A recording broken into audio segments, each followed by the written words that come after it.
Sobat, pernah dengar kalimat seperti ini? Kalau kamu berdoa pakai bahasa Indonesia, iblis bisa mencuri doamu. Makanya orang percaya harus berdoa dalam bahasa roh, karena itu bahasa rahasia dengan Allah. Biasanya, ayat yang dipakai untuk mendukung ajaran ini adalah Yohanes 10 ayat 10. Ketika Yesus berkata bahwa pencuri datang untuk mencuri, membunuh, dan membinasakan. Tapi pertanyaannya, apakah Yohanes 10 ayat 10 benar-benar sedang berbicara tentang doa yang dicuri iblis? Apakah benar doa dalam bahasa manusia bisa gagal sampai kepada Allah? Apakah benar semua orang Kristen wajib memiliki karunia bahasa roh? Hari ini kita bahas pelan-pelan, bukan untuk menyerang siapapun, tetapi supaya iman kita tidak dibangun di atas ketakutan kepada iblis, melainkan di atas Kristus, Sang Gembala yang baik. Karena dalam iman Kristen, pusatnya bukan pengalaman rohani kita, pusatnya bukan karunia tertentu, pusatnya adalah Yesus Kristus sendiri. Dan justru karena itu, kita perlu menguji setiap ajaran dengan terang kitab suci, dengan hati yang rendah, dan dengan pandangan yang tetap tertuju kepada Kristus.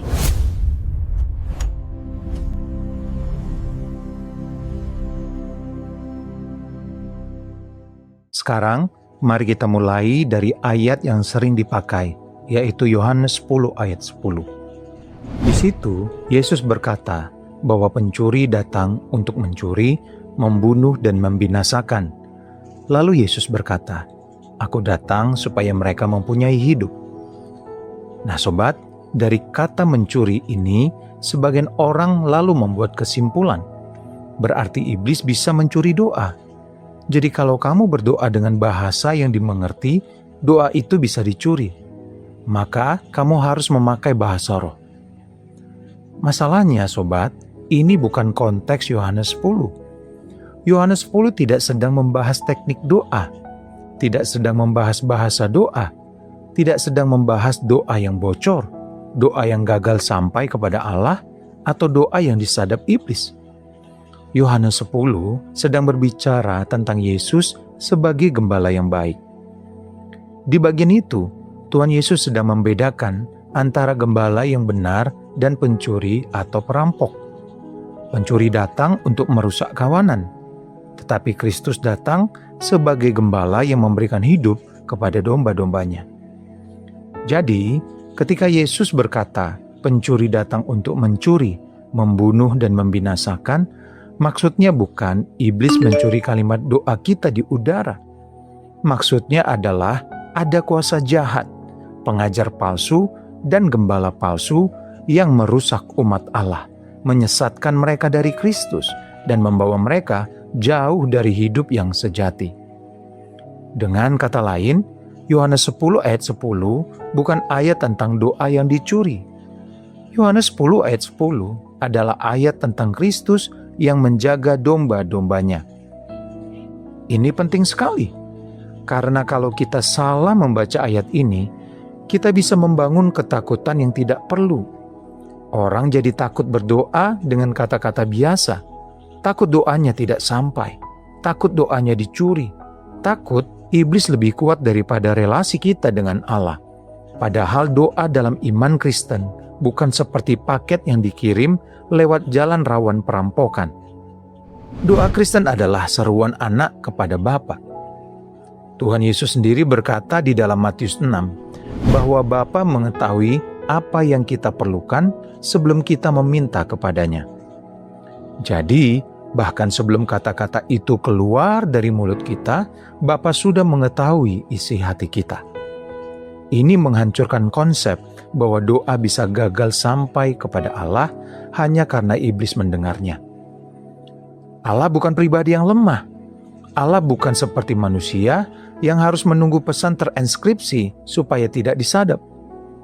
Allah melihat hati, Allah mengetahui batin, Allah mendengar keluhan terdalam, bahkan ketika kita tidak mampu menyusun kalimat yang rapi. Bahkan Rasul Paulus berkata di dalam Roma 8, bahwa Roh Kudus menolong kita dalam kelemahan kita, sebab kita tidak tahu bagaimana sebenarnya harus berdoa. Roh sendiri berdoa bagi kita dengan keluhan-keluhan yang tidak terucapkan. Perhatikan sobat, penghiburan Paulus bukan, "Tenang, pakailah bahasa rahasia supaya iblis tidak mencuri doamu." Bukan. Penghiburan Paulus adalah Roh Kudus sendiri menolong dalam kelemahan kita. Allah menyelidiki hati. Kristus menjadi pengantara bagi kita. Itulah keamanan doa Kristen. Doa kita aman bukan karena iblis tidak mengerti bahasanya. Doa kita aman karena kita ada di dalam Kristus. Sekarang kita masuk ke pertanyaan kedua. Apakah semua orang percaya harus menerima karunia bahasa roh? Jawaban Alkitab sangat jelas, tidak. Di dalam 1 Korintus 12, Rasul Paulus menjelaskan bahwa ada berbagai-bagai karunia, tetapi satu roh. Ada berbagai-bagai pelayanan, tetapi satu Tuhan. Tubuh Kristus punya banyak anggota. Tidak semua menjadi mata, tidak semua menjadi tangan, tidak semua menjadi kaki. Lalu Paulus bertanya, adakah mereka semua berkata-kata dengan bahasa roh? Pertanyaan itu mengharapkan jawaban tidak. Jadi kalau ada orang berkata, semua orang percaya harus berbahasa roh, itu bertentangan dengan cara Paulus menjelaskan karunia-karunia Roh Kudus. Karunia Roh Kudus itu nyata. Gereja tidak boleh menghina karya roh. Kita tidak boleh memadamkan roh. Tetapi karunia adalah pemberian Allah, bukan standar kelas rohani seseorang. Ada orang diberi karunia mengajar, ada yang melayani, ada yang menasehati, ada yang memberi, ada yang memimpin, ada yang membedakan roh, ada yang berkata-kata dalam bahasa roh, ada yang menafsirkan bahasa roh itu. Tetapi semua karunia itu diberikan untuk membangun tubuh Kristus, bukan untuk membuat kelompok rohani elit. Ini yang sering hilang bahkan diabaikan gereja. Karunia yang seharusnya membangun jemaat, kadang berubah menjadi alat ukur. Kamu sudah bahasa roh belum? Kalau belum, berarti kamu kurang penuh roh. Padahal, tanda utama hidup dalam Roh Kudus bukan bunyi tertentu yang keluar dari mulut kita. Tanda utama hidup dalam roh adalah kita dipersatukan dengan Kristus, hidup dalam pertobatan, kasih, kerendahan hati, kesetiaan, dan buah roh. Paulus bahkan berkata di dalam 1 Korintus 13, sekalipun seseorang dapat berkata-kata dengan bahasa manusia dan bahasa malaikat, tetapi kalau tidak punya kasih, ia seperti gong yang berkumandang. Itu keras sekali. Artinya, pengalaman rohani sebesar apapun, kalau tidak melahirkan kasih, tidak membuat kita serupa Kristus. Nah sobat, sekarang bagaimana dengan pernyataan bahwa bahasa roh adalah bahasa komunikasi rahasia dengan Allah? Di sini kita harus hati-hati. Memang dalam 1 Korintus 14, Paulus berkata bahwa orang yang berkata-kata dalam bahasa roh berkata-kata kepada Allah, bukan kepada manusia, sebab tidak ada orang yang mengerti. Tetapi jangan potong ayat itu dari konteksnya. Karena dalam pasal yang sama, Paulus justru sedang menertibkan penggunaan bahasa roh di dalam jemaat Korintus. Paulus berkata, kalau bahasa roh dipakai dalam pertemuan jemaat, harus ada penafsiran. Kalau tidak ada yang menafsirkan, orang itu harus diam dalam jemaat dan berbicara kepada dirinya sendiri dan kepada Allah. Jadi, Paulus bukan sedang menjadikan bahasa roh sebagai level doa tertinggi. Paulus sedang mengatur supaya ibadah tidak kacau, supaya jemaat dibangun, supaya orang yang datang tidak bingung. Bahkan Paulus berkata bahwa dalam jemaat, ia lebih suka mengucapkan 5 kata yang dapat dimengerti untuk mengajar orang lain, daripada ribuan kata dalam bahasa roh yang tidak dimengerti. Mengapa? Karena tujuan karunia bukan sensasi. Tujuan karunia adalah membangun tubuh Kristus. Sekarang, mari kita bicara tentang doa Bapa kami. Kalau benar doa dalam bahasa manusia bisa dicuri iblis, mengapa Tuhan Yesus mengajar murid-muridnya berdoa dengan kata-kata yang dimengerti? Bapa kami yang di sorga. Itu bukan kode rahasia, itu doa yang jelas, bisa dimengerti, bisa diajarkan, bisa dihafal, bisa didoakan bersama. Mazmur juga adalah doa dalam bahasa manusia. Para nabi berdoa dalam bahasa manusia. Bunda Maria memuliakan Allah dalam bahasa manusia. Tuhan Yesus di Taman Getsemani berdoa dengan kata-kata yang bisa dicatat oleh para murid. Di atas salib, Kristus berseru dengan kalimat yang bisa didengar. Jadi, kalau doa dalam bahasa manusia bisa dicuri iblis, maka hampir seluruh doa-doa agung dalam kitab suci menjadi bermasalah. Tapi jelas tidak begitu. Yang bermasalah bukan doa dalam bahasa manusia. Yang bermasalah adalah ajaran yang membuat orang takut kepada iblis lebih daripada percaya kepada Bapa. Dalam tradisi gereja yang kudus, doa bukan perkara mencari bahasa paling rahasia. Doa adalah hati yang kembali kepada Allah. Doa yang benar bukan sekadar suara mulut, tetapi pertobatan hati. Ada doa yang sangat sederhana, tetapi sangat dalam. Tuhan Yesus Kristus, Anak Allah, kasihanilah aku orang berdosa. Itu bahasa manusia, sangat sederhana, tidak spektakuler. Tetapi doa seperti itu, bila lahir dari hati yang remuk, adalah doa yang penuh kuasa. Bukan karena tekniknya, tetapi karena tertuju kepada Kristus. Nah sobat, jangan salah paham. Kita tidak sedang berkata bahwa karunia bahasa roh itu palsu. Tidak. Alkitab menyebutnya. Paulus membahasnya. Gereja tidak boleh sembarangan menghina sesuatu yang mungkin adalah karunia roh. Tetapi kita juga harus berkata dengan jelas, bahasa roh bukan kewajiban semua orang percaya. Bahasa roh bukan bukti keselamatan.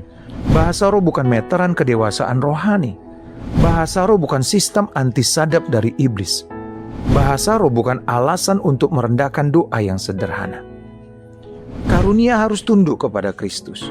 Karunia harus tunduk kepada kasih. Karunia harus tunduk kepada ketertiban. Karunia harus membangun jemaat. Kalau sebuah ajaran membuat orang menjadi sombong, merasa lebih tinggi, menekan orang lain, atau membuat umat takut berdoa dengan bahasa yang dimengerti, maka ajaran itu perlu diuji. Karena Roh Kudus tidak membawa kita kepada ketakutan yang gelap. Roh Kudus membawa kita kepada Kristus. Roh Kudus tidak membuat kita terobsesi dengan karunia, lalu melupakan Sang Pemberi karunia. Roh Kudus memuliakan Kristus, dan inilah pusat Injilnya. Kristus adalah gembala yang baik. Dalam Yohanes 10, Yesus tidak berkata, "Aku datang untuk memberikan teknik doa rahasia." Tidak. Ia berkata bahwa ia datang supaya domba-dombanya mempunyai hidup. Lalu ia berkata, "Akulah gembala yang baik. Gembala yang baik memberikan nyawanya bagi domba-dombanya." Lihat pusatnya. Pusat Yohanes 10 bukan iblis yang mencuri doa. Pusat Yohanes 10 adalah Kristus yang menyerahkan nyawa bagi domba-dombanya. Jadi ketika kamu berdoa, jangan mulai dari rasa takut. Wah, jangan-jangan doaku dicuri. Mulailah dari Injil. Aku datang kepada Bapa melalui Kristus, Sang Anak di dalam Roh Kudus. Doa kita bukan aman karena kita memakai bahasa yang tidak dimengerti iblis. Doa kita aman karena Kristus telah mati, bangkit, naik ke sorga, dan menjadi pengantara kita. Doa kita aman karena Sang Gembala mengenal domba-dombanya. Doa kita aman karena Bapa mengetahui isi hati kita. Doa kita aman karena Roh Kudus menolong kelemahan kita. Jadi kalau ada orang yang berkata, doa dalam bahasa manusia bisa dicuri iblis, maka kamu dapat menjawabnya dengan tenang. Yohanes 10 ayat 10 tidak sedang membahas doa yang dicuri. Ayat itu sedang membahas Kristus sebagai gembala yang baik yang melindungi domba-dombanya dari pencuri dan perampok. Tuhan Yesus sendiri mengajar kita berdoa dengan bahasa yang dimengerti. Rasul Paulus juga berkata, tidak semua orang berkata-kata dalam bahasa roh. Maka bahasa roh tidak boleh dijadikan kewajiban, tanda kelas rohani, atau sistem keamanan doa. Doa kita aman karena kita berdoa kepada Bapa melalui Kristus di dalam Roh Kudus. Nah sobat, iman Kristen tidak membesarkan ketakutan kepada iblis. Iman Kristen membesarkan pandangan kita kepada Kristus. Iblis memang pencuri, pembunuh, dan pembinasa. Tapi Kristus adalah gembala yang baik. Dan sang gembala tidak ceroboh menjaga domba-dombanya. Maka berdoalah dengan bahasa yang kamu mengerti, dengan hati yang jujur, dengan iman yang sederhana, dengan pertobatan, dengan kasih, dengan air mata bila perlu. Dan kalau Allah memberi karunia tertentu, terimalah dengan rendah hati. Tetapi jangan jadikan karunia itu sebagai mahkota kesombongan. Karena yang menyelamatkan kita bukan karunia bahasa roh. Yang menyelamatkan kita adalah Kristus. Yang menjaga doa kita bukan teknik bahasa rahasia. Yang menjaga doa kita adalah Bapa yang mendengar, Anak yang menjadi pengantara, dan Roh Kudus yang berdoa di dalam kelemahan kita. Jadi jangan takut doamu dicuri. Takutlah kalau hatimu menjauh dari Kristus. Karena selama kamu berada di dalam Kristus, Sang Gembala yang baik itu mengenal namamu, mendengar suaramu, dan tidak akan menyerahkanmu kepada pencuri. Sobat, kalau video ini menolong kamu, silakan tulis di komentar, doaku aman di dalam Kristus. Sampai jumpa di video selanjutnya. Tuhan Yesus memberkati kamu dan keluarga. Dibebaskan oleh firman, dikuatkan oleh kebenaran.